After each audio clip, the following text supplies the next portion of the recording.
they have to love it as much as I love it, or else I cannot bring them in here. Because when the person that cares too much meets the person that doesn't care enough, things can tend to get very, very bumpy.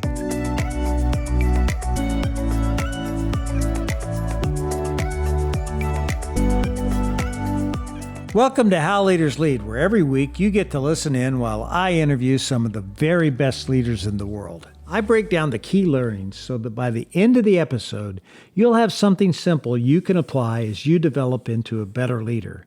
That's what this podcast is all about. My guest today is Dan Hurley, the head men's basketball coach at the University of Connecticut. If you watched last year's March Madness tournament, then you know he's the guy that led the Huskies to win the NCAA title. And boy, it was a heck of a lot of fun to watch him and his team absolutely dominate that tournament. Now here's this incredible coach who reached what's got to be the pinnacle of success for collegiate coaching. But to listen to him, you would never know it. And you're about to hear there's a relentless drive and work ethic to the way that Dan leads. And it's a powerful reminder that no matter what level of success you're at now, you've always got to find a way to keep pushing yourself to the next level. And Dan's going to show you how it's done. So here's my conversation with my good friend and soon to be yours, Dan Hurley.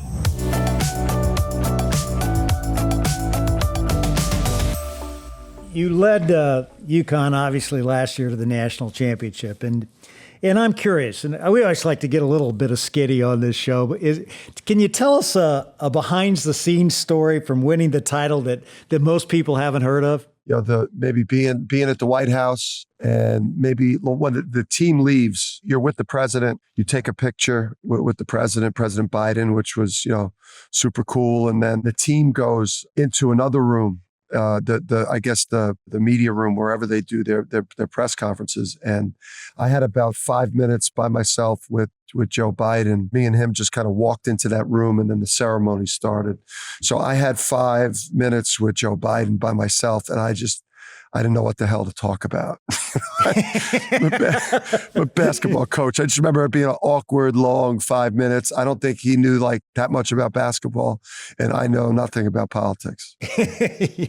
Well, you win the championship. How long does a high like that last? I mean, that feeling of being the top of the college basketball world, before you have to say, all right, everybody, it's time to get back to work. I would say for me, it was a week from Monday night winning the championship to, when I got up that next Monday morning and had a team meeting and started setting the tone for the off-season program, summer program, our goals for next season. So probably a week, but then it's also something that I think in times where we're not practicing, we're not recruiting, we're not, doing coaching, development, or raising money for NIL, or working on scheduling. Whenever we're not working, I did take the time to, maybe, play a song or that reminded me of being in Houston and winning it, like looking up at the championship banner in the practice facility, giving myself kind of moments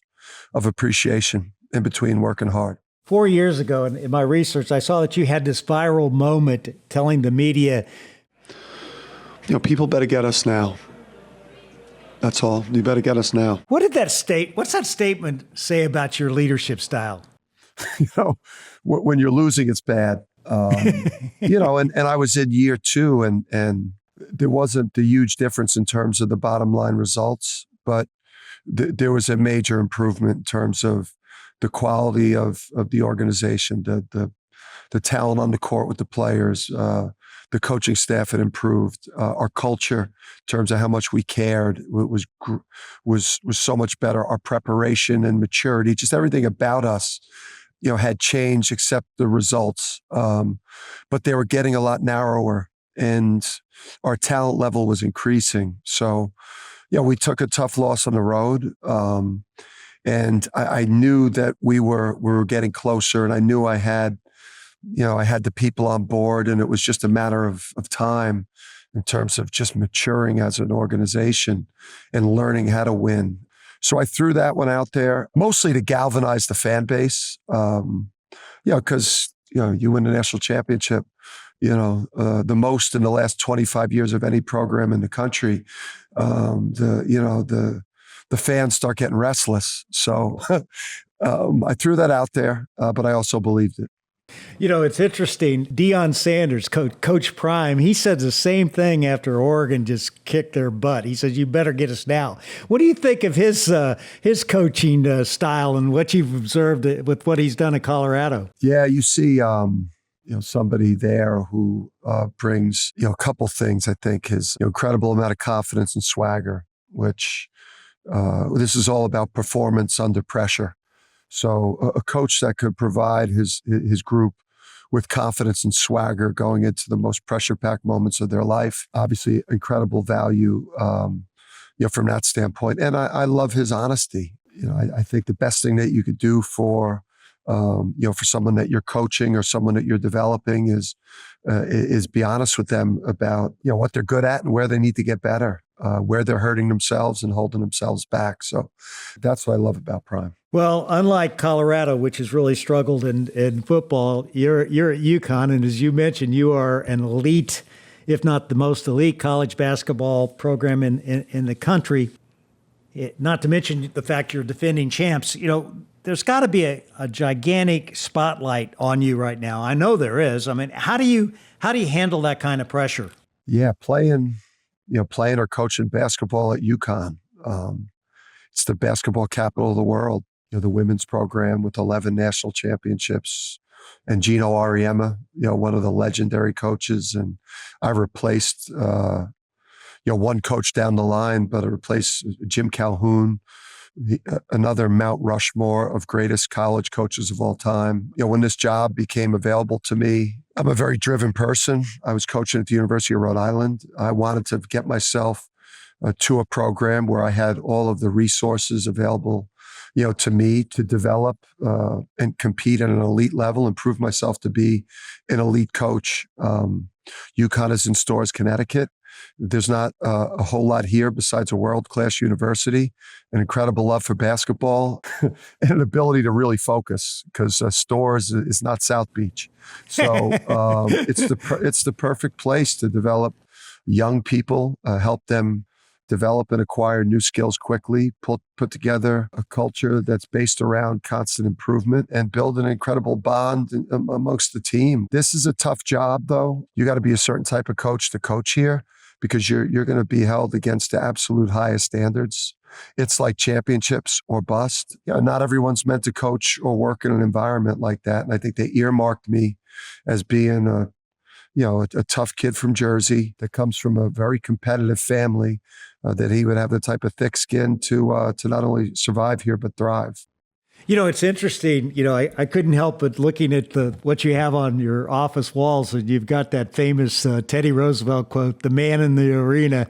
Is that your favorite quote from any leader, and why? Yeah, certainly pre-championship, no doubt. Now I think, it's funny. It's like the critics, I think, prior to really breaking through in March and April, that was something I had to look at a lot because, the external noise was something that, that affected me. And, I was maybe, more insecure. I felt like with the big breakthrough moment in April, I could give a shit what the outside world thinks of decisions I'm making right now as a leader of the program, because of my heart of hearts, as a 50-year-old head coach, we achieved the pinnacle of this sport. So, now I know my way works.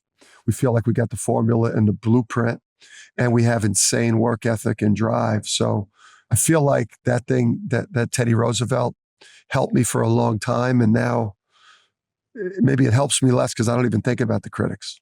That's great. What's insane work ethic to you? It's an 11 and a half month a year, grind here, whether that's recruiting, getting ahead in recruiting on younger high school prospects, or recruiting a current class where you're trying to, bring in, the best recruiting class in the country. It's obviously your season. your games and your performance on game night. It's the level that you practice at, the expertise in the way that you run a practice, not only the drills and instructions, but the energy, the intensity, the pace of it. It's a coaching staff that, while our team is in the weight room working to get stronger, we're trying to become better leaders. We're trying to master the art of coaching, which includes so many different things: motivation and psychology, tactics, personal development, player development, the way that you market or brand your program, the way that you recruit. My wife, on days where I'd look tired when I'd come home, my wife would kind of make fun of me. Hey, you're just a gym teacher. Why do you look so why do you look so tired? And most people don't understand the intricacies and all the different parts and aspects of coaching mastery. I want to talk to you more about how you're leading at UConn, but first I want to take you back. What's a story from your childhood that shaped the kind of leader you are today? It's going to be something involving, definitely my dad, who's 80% of what I do as a coach is what I learned from a Hall of Fame high school coach of a dad. The story for me is we're playing Little League. Maybe I'm in 4th grade, 5th grade. My dad's waiting for me. We're going to go meet my grandmother in Long Beach Island at the Jersey Shore. And my brother's already down there. My mom's already down there. I've got some family down there. My dad had me stay and play the Little League game on Friday before we went for the weekend. I think I'm the tying run. I'm at second base, last inning, and I get picked off second base for the last out of the game. And I think like a couple of girls from my grammar school were like riding by on their bikes in the street. And I think I might have been looking at them and got picked off second base. And that car ride to the shore, back then, there was no podcasts or XM radio.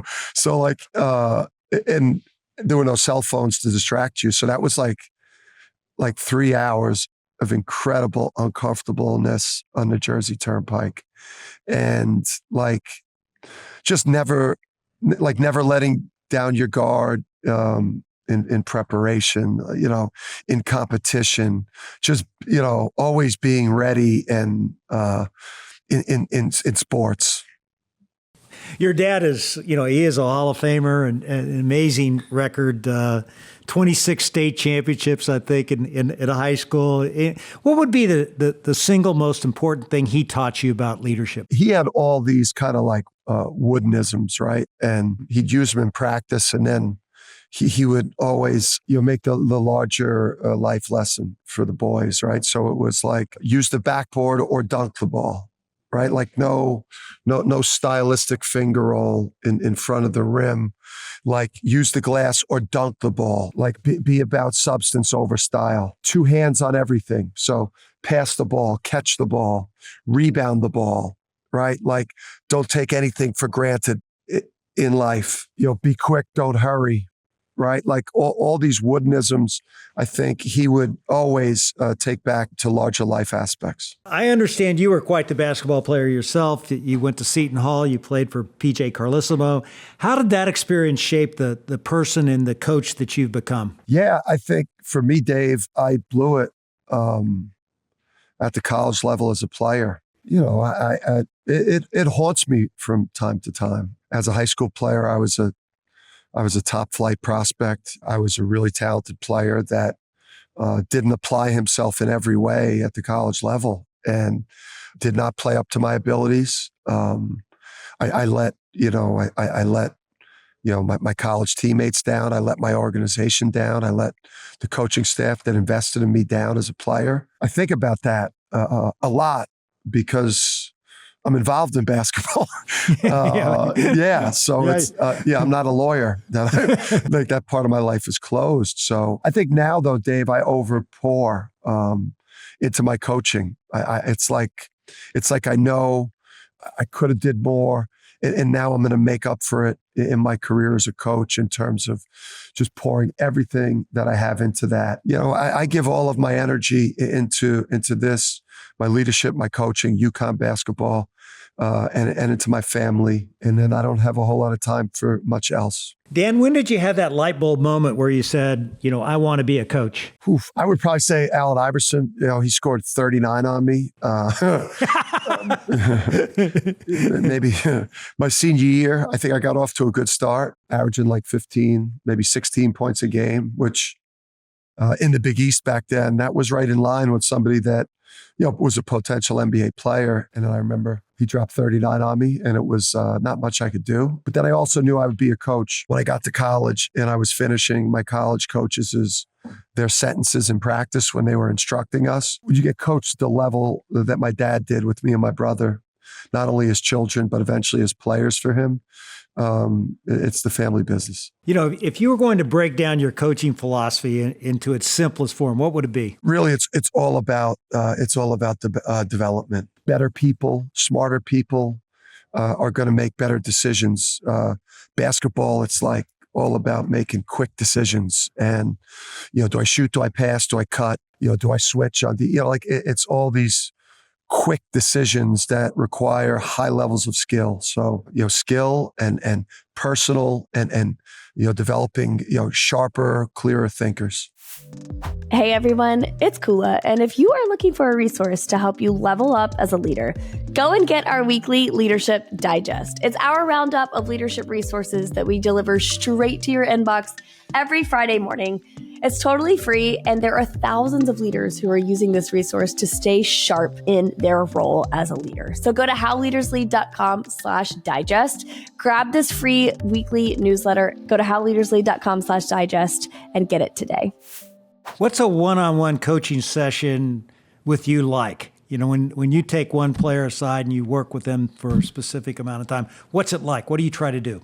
Yeah, I think how we try to work individually, I'll try to meet with each kind of member of the team, I'd say maybe once a week, once every 10 days. And with that individual, the personal touch, the relationship building, asking about the family, asking about, how he's doing, as a human being on a college campus. And then touching on, how the basketball piece is going and what more the organization needs from them. And then I think from a team standpoint, the secret sauce for us is how hard we practice and how intense the environment is. We try to make our practice sessions chaotic. There's no fouls called. There's no water breaks. It is the most intense and the fastest paced thing and the most stressful experience that our players will go through. So I think when they show up on game night, the secret sauce is game night feels a little bit slower and a little bit more comfortable, which I think is what I learned from my dad. As a leader, culture is so important in any organization. Have you articulated the cultural behaviors that you want for the UConn team so that everybody knows them? And what are the major drivers of your culture, and how do you as a leader reinforce it? I think we have this this blue collar mentality in the program. We recruit coaches, or I recruit coaches to work for me. That have incredible passion for the game. They have to love being a part of this tribe and want to invest absolutely everything they have, into their obsession, which is basketball for all of us, our passion. So they have to love it as much as I love it, or else I cannot bring them in here. Because when the person that cares too much meets the person that doesn't care enough, things can tend to get very, very bumpy.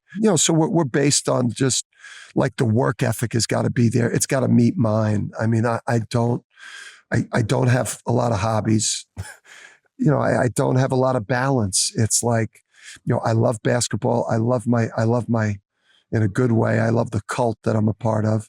And then I love my family. In terms of behaviors and mindsets, there's no blaming here. There's no complaining.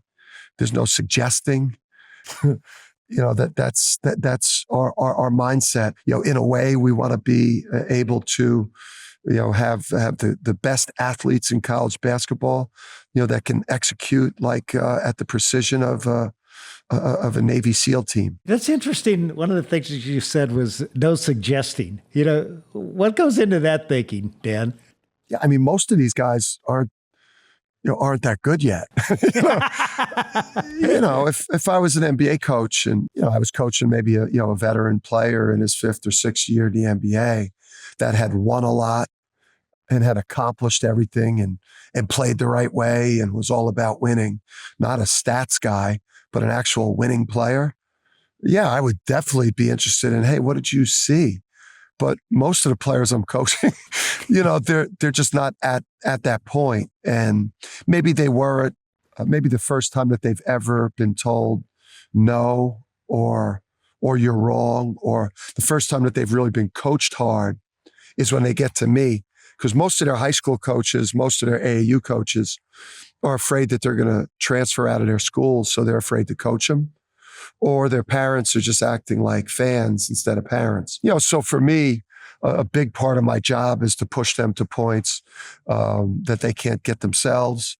And a lot of that type of work, I've got to challenge them and I've got to push them.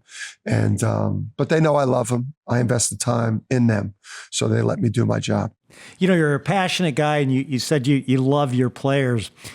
How hard is it for you, or is it hard for you at all to really have an emotional distance from your players, to be the tough guy when you have to be? I understand, the two different roles I've got to play for them. In the preparation and in the practices, I've got to push for game-like reps so that on game night they can execute. On game night, I go to boxing trainer in the corner with the fighter, pumping them up, building up their confidence. So you've got this practice persona where you push for the preparation. And then on game night, you become that person that's trying to convince them throughout the game that they can do anything. Any anger you see on game night for me is always at the referees. Your team in 2023 was considered one of the most dominant teams in the history of March Madness. And it takes some serious effort to assemble a team like that. How do you lead on the recruiting front? I mean, because you've got to be a hell of a recruiter to get the talent that you get to go to UConn. It's a great school, but you said it's not Miami Beach. Yeah. Well, I think number one, it starts with the locker room or an office space that's going to vibe. That's got a good mixture of personalities. We had some introverts, we had some extroverts, we had some fire, we had some ice, but we all had really good people with good pedigree. And we were very, very honest in the recruiting process about the roles that we needed filled. So there was no one in the locker room that was coerced or convinced to come here with a false idea of what was going to be asked of them in the program and what their role would be. So I learned a lot through failure about roster architecture, both personalities, skill sets, and role identification. Can you tell us a story from one of those learnings? I would say we had a player, a young man from California. Not many Californians come to Storrs, Connecticut to play for the Huskies. But we had a kid named Joey Calcaterra, who's from San Diego, who could have gone to other schools, kind of somewhere near our level of college basketball, that were offering him a chance to start and play way more minutes. And he got on his visit with us at UConn. And I said, Joey, listen, you may not get on the court. You may be able to fight and get yourself 10 or 12 minutes a game at UConn. The easier road is these places that are offering you a starting spot. But if you come here and earn yourself 10 minutes a game, you may be the difference between not playing in the NCAA tournament and winning the national championship. Joey did the hard thing. He came to UConn. He was an absolute flamethrower off the bench for us. And I nicknamed him Joey California, and he sold a bunch of NIL merch. So it worked out great for everybody. Speaking of NIL, what kind of impact has NIL and the transfer portal had on your program specifically? Our approach has been to be proactive with talking about and talking to players in your program when you feel the discontent building. I think in the past during the season, We've kind of avoided speaking openly to our players about decisions like those. Whereas I think in 2023, we're talking to our team about staying the course. Don't talk to people close to you about transferring, where in the past we would almost just kind of wait till the season's over. And it was like the elephant in the room.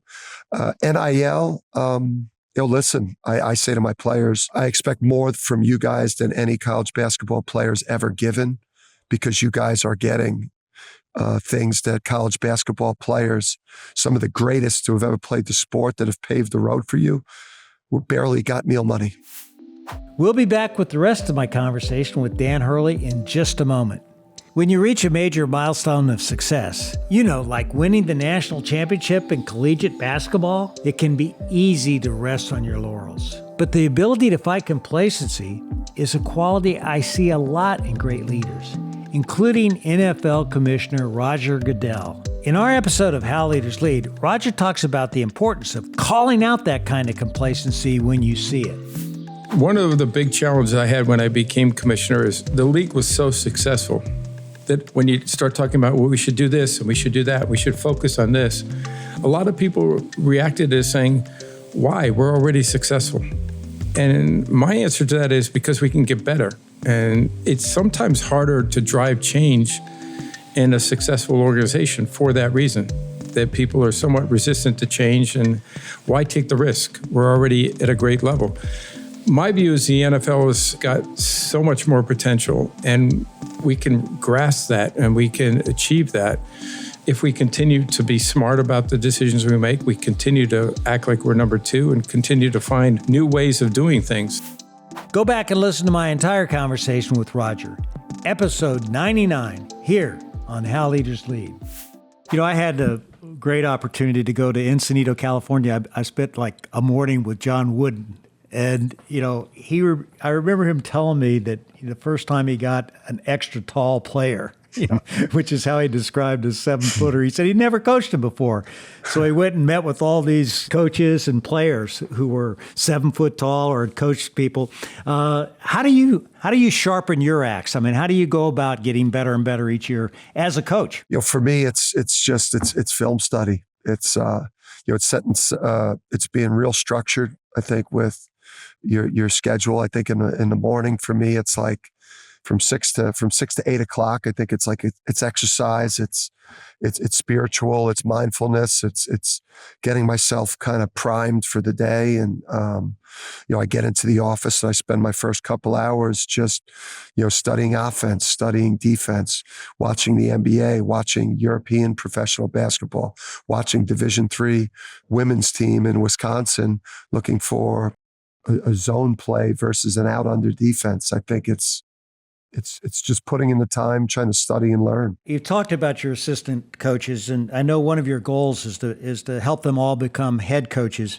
How do you get them ready for that? I think I do a great job of modeling the habits, the behaviors, the energy level, the work ethic, and then how seriously I take to trying to get as close to mastery of the different aspects of coaching, and how that's an everyday journey and something that you'll never master, not allowing them to settle, getting them to promote themselves as well, which is something that a lot of them aren't comfortable with. You push your guys hard, your assistants hard, your team members hard.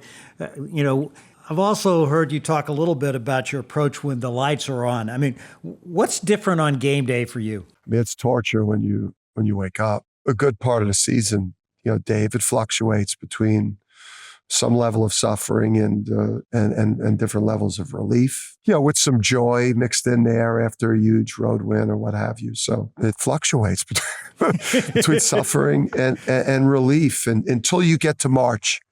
And then I think when March hits, and it's conference tournament, it's NCAA tournament, now you almost start really going for it. Let's say you're a player on your team and you're a good shooter, but you go into a slump. And I'm sure that's happened to you many times with some great shooters you have. How do you build confidence in people when there's a right for maybe them to start doubting themselves? You keep running plays for them. You keep putting together highlight edits of their career, hitting their biggest shots to their favorite songs. And you make sure you're getting it to them a day before a game, 2 days before a game. That constant communication and looking them in the eyes and, and telling them that they're the best shooter in the country. You've mentioned this word that I find very interesting a few times in this podcast, mastery. Tell me about your pursuit of mastery and why you talk about that so much. I just think when you're a coach that is no longer at that point, that you should get out. Then you're no longer giving your players and the people that work for you everything that they deserve.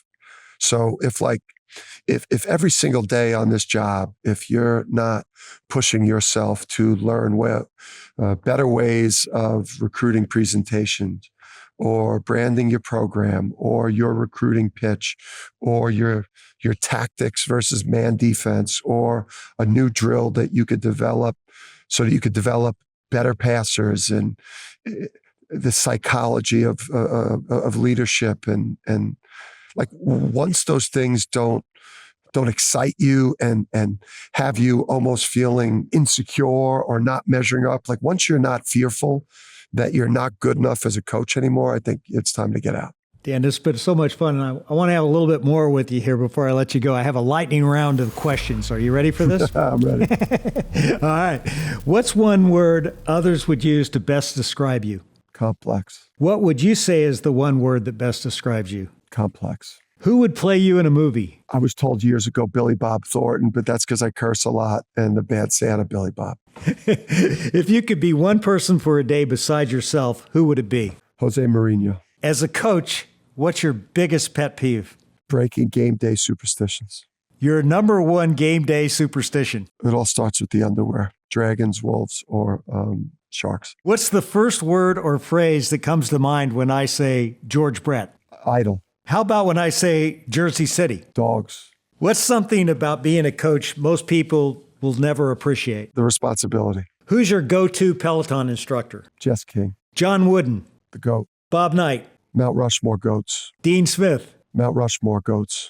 Jim Calhoun. Mount Rushmore goats. What are a couple of your required reads for your players? The Alchemist, I love for them. And then I would say How Champions Think by Dr. Bob Rotella. What's something about you few people would know? I'm really spiritual. That's the end of the lightning round. Great job. And I have just a few more questions. I'll let you go. Okay. One of the guys I work for, Tim Shurey, wrote this book, great book, Secret Society of Success. And you gave it to your players and your staff. What was it about that book that you thought was so good? What makes people successful? It's not so secret, with all due respect to Tim's book. And I just thought with the secrets are out there. They're really smart people, like Tim and yourself that write books and podcasts. The habits, the mindsets, the behaviors, the things you could do to help you become a more successful person. That's going to raise your self-esteem and raise your confidence and help lead you to a happier, more fulfilling life. Like, the information's out there. Read it, learn it, apply it. As you think about this upcoming season, Dan, what needs to happen before you would say it's a success? Yeah, I just feel like we got, I think, two things. Got the most out of the team, reach our absolute potential in terms of winning as often as we should based on how good we are. And that, that enough of the individuals have increased their value by the way we performed. What would be your unfinished business? Do you still feel like you have something to prove? I mean, you obviously got the monkey off your back. You got that national championship, but how do you look at the future? Like anyone else that pushes themselves hard, the goalposts always move. So for me, I think, I always dreamed of winning a national championship. Now you dream of becoming a Hall of Fame coach. So, I just think that the goalposts always move and you always want the next thing. What would you be doing if you weren't coaching, Dan? I'm curious. You know what? I had an interest in maybe being a lawyer. I think law always interests me. That's something about you few people would know, I'm sure. No, with my college grades, I don't think I would have gotten into many law schools. So it's a good thing I paid attention to Pops. Last question here. What's the best piece of advice you can give to aspiring leaders? Work at it. It's got to be in your heart. You've got to be somebody that's like, like energized by being a leader. And then also like leadership does get more comfortable. The comfort level of speaking and inspiring the group in a meeting setting or right before competition, or you get better at all aspects of leading and coaching if you keep working at it. How have you gotten better at building branding like the UConn brand? You talked about that being an important aspect. Yeah, I think we went out and hired a team to run our social media because it was not up to par. It was well below national championship standards. So we went out and hired a team and allowed them to kind of get embedded deeper in the program. And we had in November the number one most interacted with social media in all of college basketball. Just listening to you, Dan, I mean, you're all over it. You're having a blast. You're working your ass off. There's no question about that. But when you think about it, what have you had to give up to get to where you are? Is there anything you've had to give up to really achieve the kind of success you have? Probably some friendships. Some friendships I've probably lost along the way. Maybe a hobby.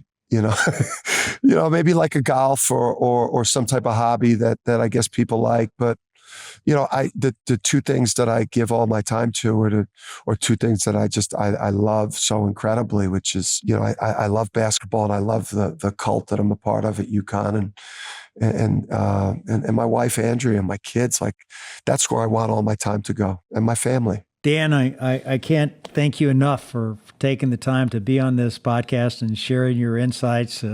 Really appreciate you, and I wish you all the best this year and hope you get another national championship.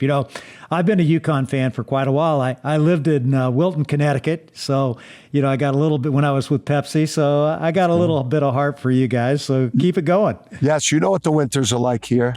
They make you tough. Yeah. Well, I can tell one thing for sure. You are not a wimp, okay? You are a tough guy. I don't think I could have played for you. Of course, I couldn't have played for too many people anyway. It's all good.